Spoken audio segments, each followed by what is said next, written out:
una alegría poder compartir con usted un ratito de la experiencia que he logrado acumular de tantos años ya de lucha. ¿Cuánto tiempo es? Tengo cronómetro. 15 minutos.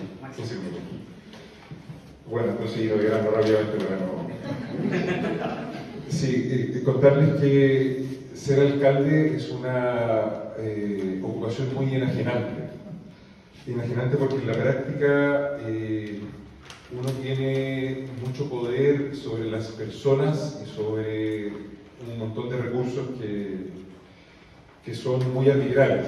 Por ejemplo, nosotros administramos 18.000 millones de pesos, más que eso, de hecho.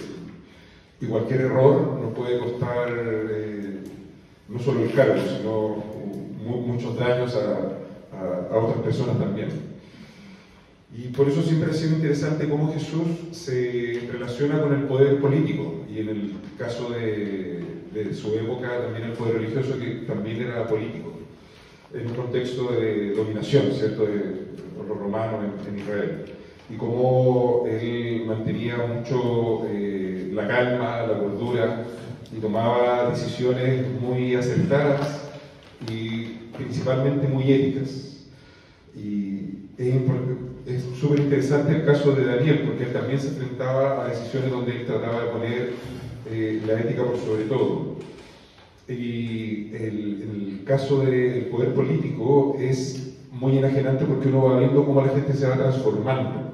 O sea, como alguien tranquilito, ¿cierto?, termina convirtiéndose en un ogro gritón, prepotente, amargado. Entonces, yo miro así a mucha gente. Y ahí uno valora lo importante que es tener esta brújula de hacia dónde mirar al final, ¿verdad? Claro, como esto de ¿qué haría Jesús en mi lugar? Como que yo me lo pregunto mucho y a veces en realidad no sé qué hacer. Porque por una parte hay mucha gente que depende de uno, por ejemplo, mucha gente que vive del servicio social. Entonces, a mí pasaba que yo trabajé de consultor un tiempo y me iba muy bien, pero me levantaba en la mañana y como que no me sentía así, ¡ay, qué bueno! Que, como me pasa ahora, que voy a llegar a trabajar, ¿cierto? Voy a llegar a resolver todos los problemas que tengo con alegría, ¿cierto?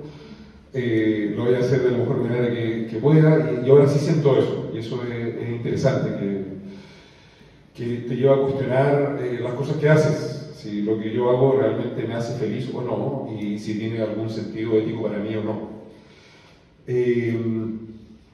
Entonces, por una parte es enajenante respecto al poder, por otra parte es apasionante porque te sientes con el poder de hacer cosas buenas y cosas muy buenas, y por otra parte es algo que a mí me genera temor, preocupación, atención, porque hay mucha gente que te quiere perjudicar, y no me refiero, es como los de Daniel sí que estuvieron pensando así como, mira, no le encontramos nada, entonces, pero es canuto este cabrón, entonces por ahí podríamos... Entonces a nosotros nos pasa, por ejemplo, que tenemos en el municipio un montón de gente que no podemos echar porque son de planta que vienen de antes y que nos esconden los papeles, acuchillan los neumáticos de los camiones, rompen las palancas, por ejemplo, nos dicen cómo solucionar cosas que entre medio nos enteramos que lo hicieron para armar un sumario después y lo hacíamos como ellos decían. Entonces hay una tensión muy grande de ¿será esto o no como nos dicen? Y estar preocupado siempre de... Por ejemplo, yo no recibo a ninguna persona sola en mi oficina que no conozca, menos a una mujer. Siempre la secretaria, la puerta abierta, como para poder cubrirme y que no me inventen un caso de acoso sexual o algo así. Entonces es muy enajenante y la presión sobre uno es muy alta. Y en ese contexto uno trata de hacer las cosas bien. Entonces por eso escribí algunas cosas que quería compartir. Uno, el tema de la probidad, en el fondo que desde el ejercicio público de la profesión, no solamente pensar en la transparencia y la rendición de cuentas, sino cuál es la mejor forma de usar los recursos. Porque nosotros tenemos formas de ayudar y eso implica a veces decirles que sí a unos y que no a otros. Entonces es difícil cuando son amigos tuyos, cuando son vecinos tuyos. Sí, no sé, la cantidad de currículum que me llegan al día y de gente que me dice, mira, no tengo que comer y yo tengo que decirle, no le puedo dar trabajo. Entonces es una situación bien complicada Y todas las decisiones que uno tiene que tomar, tiene que hacerlas desde una perspectiva ética. Uno no puede usar los recursos públicos para beneficio propio. Había un dicho de los 70 que era, podemos meter las patas y equivocarnos, pero no las manos, ¿cierto? Entonces yo siempre he terminado conversaciones cuando me han ofrecido cosas, decir, mire, decirme, yo soy evangélico primero y yo no puedo hacer esto, porque está mal, porque no está bien robar, porque no está bien beneficiarlo, o porque hay gente que lo necesita más que usted, así como usted me dice que no tiene dónde vivir para pagar el arriendo, pero hay gente que está en la calle viviendo, entonces tengo que sopesar las cosas. Y en ese sentido es importante establecer una diferencia ética. El otro tema importante es las prioridades. A mí me pasa que, no sé, entro a las 8 de la mañana, soy como de los primeros que llegan, y hay semanas que salgo a las 10:30 de la noche. Trabajar de 8 a 10:30, son 8, 12, 14 horas y media diarias, a veces más tarde. Estoy tratando de hacer una separación porque me enfermé hace poco y el médico me dijo no puedes trabajar más de 12 horas diarias.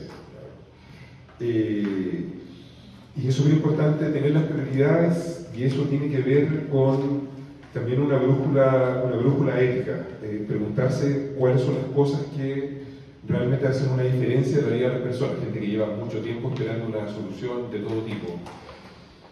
Y eso requiere mucho criterio, y yo siempre digo así como Señor, ¿qué hago con esto? Así como pienso, realmente a veces uno se enfrenta a situaciones complejas, a veces situaciones que no tienen solución, y el rol de uno es como tratar de paliar un poco o de mediar en situaciones difíciles.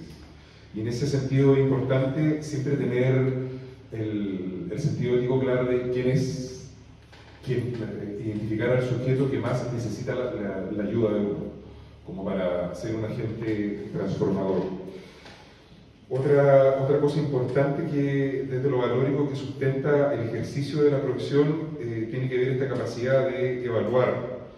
Había un versículo que no logré recordar, creo que fue David quien lo dijo, que dice, algunas versiones dicen, en la noche pienso y cuento mis días, creo que otras versiones traducen, sopeso lo que hice en el día o no, si fui relevante en las cosas que hice, porque hay un momento en que efectivamente no tienes tiempo para nada, así como una reunión tras otra, una persona tras otra, un documento tras otro, y por ejemplo, miro el reloj, son las 8, miro el reloj, son las 2 de la tarde, hoy se me pasó el almuerzo.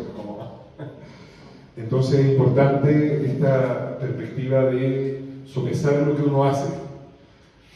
Hay una anécdota entre Rodríguez y un pastor evangélico, el señor Soto, ¿cierto? No quiero plantearlo como lo planteó Rodríguez, pero hay un chiste también que dice, seré yo Señor, como jugar en el plato con Jesús, ¿cierto? Entonces a veces trato de pensar, ¿estará haciendo bien las cosas o no? Porque uno a veces está muy convencido. Hitler estaba muy convencido de lo que estaba haciendo, y miren cómo terminó. Entonces a veces el convencimiento o el autoconvencimiento no es un buen compañero. Entonces uno tiene que pensar o sopesar y evaluar bien si es que estoy por el buen camino o no, y tratar de mantener una senda consistente. Y esto es importante porque uno siempre elige con quién se rodea, y en este tipo de posiciones hay mucha gente que está como para, no, lo estás haciendo excelente, ¿sabes qué? No, nunca había visto este tipo de iniciativa, oye, pero qué solución tan inteligente. Y a veces no, a veces uno lo está embarrando, entonces uno tiene que juntarse con gente que sea capaz de decirte esas cosas y que también sea capaz de verlas, y eso también requiere criterio. Entonces, siempre que veo a una figura, inmediatamente veo quién es su jefe de gabinete, quién es su jefe técnico, y digo, más o menos nomás, o sí, claro.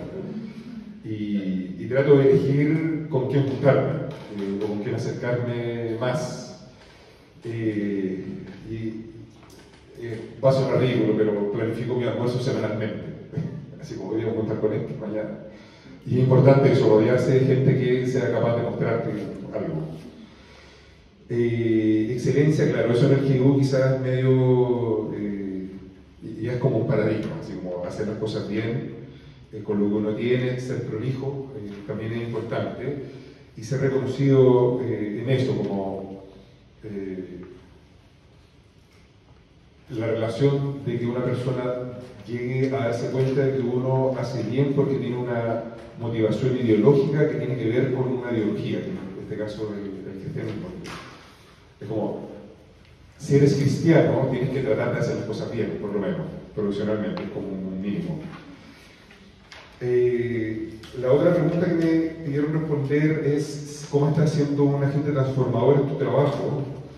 Y ahí quería abordar algunas iniciativas de inspiración cristiana, algunos móviles que uno trata de instalar. Amor por las almas, sobreponer la esperanza al sufrimiento.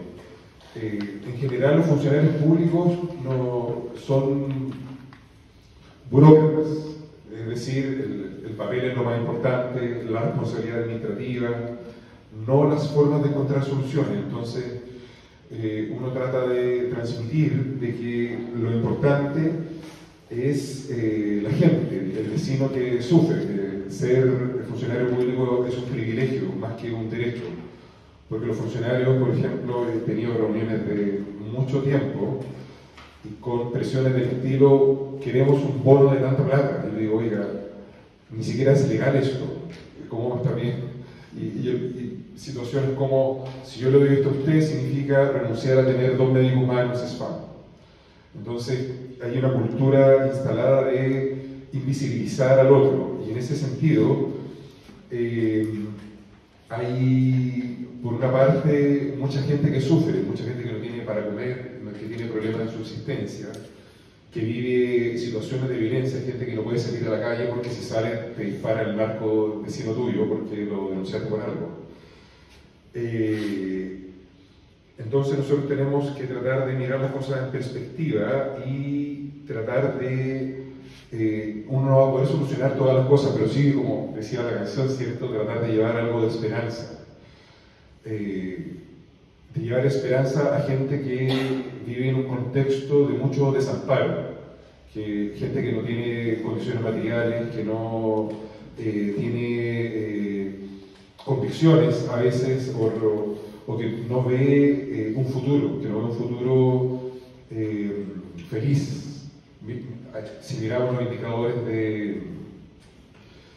de suicidio, de depresión, de enfermedades mentales, estamos llenos de problemas. Entonces es importante tratar de ser un agente transformador, que por una parte tenga un ideario de lucha por la justicia, ¿cierto?, de que la gente pueda vivir en mejores condiciones, y por otra parte, en este contexto tan individualista, tan hedonista, instalar un sentido comunitario, porque Jesús trata de hacer eso también, como de el dinero no es lo más importante, y trastorna estos valores individualistas en el amor al prójimo, como cómo expreso yo el amor al prójimo, de cómo yo trato de llevar esperanza en el sufrimiento. Y en ese sentido es importante pensar cómo uno puede contribuir a que esas personas puedan ver una luz de esperanza. Claro, uno no anda con la Biblia así porque hay incluso un tema administrativo de por medio, pero si uno trata de decir, mira, las cosas no son así, esto es temporal, y existe otra forma de mirar la vida. Y en ese sentido, yo creo que, por eso invité a Osvaldo también a este encuentro, que es encargado de la oficina del Consejo de Diálogo Interreligioso de la Cisterna, contarle una experiencia que nosotros estamos implementando hoy día y al parecer es una de las más avanzadas en Chile, que constituimos un consejo de diálogo interreligioso con mormones, con católicos, con bajáis, con musulmanes, ¿se me queda alguno? Judíos. Y con hermanos evangélicos también, con pastores. Y cuando nosotros llegamos al municipio, lo típico es constituir la oficina de asuntos religiosos, que es como del mundo evangélico, que en realidad es una oficina muy clientelar para resolver problemas de los pastores del estilo el bus para el paseo, el permiso de edificación, ayuda para tramitar la personalidad jurídica, cosas muy que no tienen que ver ni siquiera con lo espiritual a veces. Y yo me vi tentado a hacer lo mismo que hacían los otros, ¿cierto? Que en el fondo es como, yo soy evangélico, entonces ahora todo el municipio es evangélico. Yo soy de la Chile, entonces vamos a firmar un convenio con la Chile, del fútbol me refiero. Vamos a entregarle espacio a la Chile para que haga sus clínicas deportivas. Entonces era muy tentador para mí abanderar el espacio institucional y decir, ahora el municipio de La Cisterna es evangélico. Claro, es algo que pudo haber hecho. Sin embargo, encontramos un camino que pensamos que fue mejor, que fue abordar la perspectiva evangélica desde la espiritualidad y las espiritualidades. Entonces, nosotros ahora decimos que somos un municipio intercultural e interreligioso, y que la forma de expresar el ser evangélicos era instalar a nivel institucional el tema de la expresión de la espiritualidad, que es distinto a los valores. No solo valores, sino el sentido de la trascendencia. Y eso conlleva pensar en cómo mejorar el buen trato o instalar espacios libres de violencia en el municipio, y que nos significó, por ejemplo, construir un protocolo para abordar el acoso sexual y el acoso laboral, que para nosotros es un problema súper importante porque estamos llenos de sumarios, pero que por otra parte significa pensar cómo enseñamos la religión en los colegios. Así como queremos dividir a los católicos, a los religiosos, a los mormones y a los testigos de Jehová y a no sé qué, o pensamos en crear un programa para que sea el modelo de implementar en toda la educación pública del país, que es lo que estamos haciendo ahora, donde se aborda el tema de la espiritualidad, las expresiones de las espiritualidades, las valoraciones de lo espiritual, pero en una perspectiva de diálogo con otras religiones. Por una parte estamos trabajando en los colegios y por otra parte estamos trabajando con las iglesias, las comunidades de fe, para que todas puedan convivir, establecer un diálogo y abordar el trabajo social, es decir, de cómo trabajamos con la comunidad, y por otra parte el diálogo interreligioso para aportar a lo público, porque hay municipios que dicen aquí somos ateos, somos de izquierda, somos de izquierda. Entonces aquí no caben las religiones, no cabe la espiritualidad, somos todos marxistas o somos todos materialistas, pero hicimos todo lo contrario. Aquí sí le damos un espacio a la espiritualidad y lo construimos entre todos, entre todas las expresiones religiosas o culturales, incluso con el ateísmo también. Eso también es una forma de espiritualidad. Eso también puede ser una religión, ser materialista o ser, hay otra palabra, agnóstico también, o gnóstico. Entonces eso marca una diferencia. Así que bueno, finalmente, aquí estoy un poquito pasado, el aporte del GBU tiene que ver con cómo descubrir otra dimensión de Jesús, como ese que haría Jesús en mi lugar. Y para mí fue muy liberador entrar al GBU porque venía de una iglesia del tiempo de Dios en ese tiempo, San Bernardo, Jugún, muy conservadora. Entonces, como la dimensión social de Jesús no existía porque los poderes son flojos. La dimensión política no existía porque el poder es satánico. El poder económico, la bolsa, ahí está Satanás, ¿cierto? En el Estado también está Satanás. Entonces, encontrarme con un Jesús que reflexiona y que actúa políticamente y que se enfrenta al poder, no para generar conflictos, sino para defender a los demás, para mí fue muy liberador. Entonces, en esta situación en que me encuentro, trato medianamente de que se note que no es lo mismo que haya un hermano evangélico a que haya otra persona. Y no sé si no está dando resultados, sí. Y no ha significado conflicto, no ha significado dolor, no significó no seguir trabajando con algunos pastores que encontraban que lo interreligioso era el fin del mundo casi. pero también hemos tenido otra rica experiencia de trabajar con hermanos de otras religiones que no son evangélicas necesariamente y que sí tienen amor también por la gente y sí tienen amor por las almas, y eso ha sido muy enriquecedor. Yo sigo creyendo exactamente lo que creía y ellos también, pero nos encontramos con que podemos formar parte de una comunidad y también cambiar vidas, y eso es importante. Y yo le diré que es Jesús, Él le dirá que no sé otra cosa. Pero sí es importante transmitirle eso a la gente también, que a pesar de las diferencias, ponemos a las personas primero, y eso en este mundo violento, egoísta, es radical y revolucionario hacerlo, poner a las personas primero y a las comunidades primero, y no al poder, ni siquiera a uno, porque a veces tomo decisiones donde yo pierdo, pero está bien perder también de vez en cuando, hay que ser generoso. Así que eso, que les vaya muy bien. Yo no tengo que ir a un matrimonio, pero que es bueno reencontrarnos, y ojalá que esta pasión por tratar de convertir el mundo en un lugar mejor para todos nosotros, en especial para aquellos que sufren más y que les cuesta más, siga fuera de estas paredes y llegue también a su barrio, a su edificio, a su familia. Y les vamos a hacer una invitación en algún momento a la cisterna también, por si quisieran trabajar allá en este consejo, para que puedan conocer esta experiencia y quizás llevarla también a su comuna. Así que muchas gracias y espero que sigan muy bien. Muchas gracias por la invitación.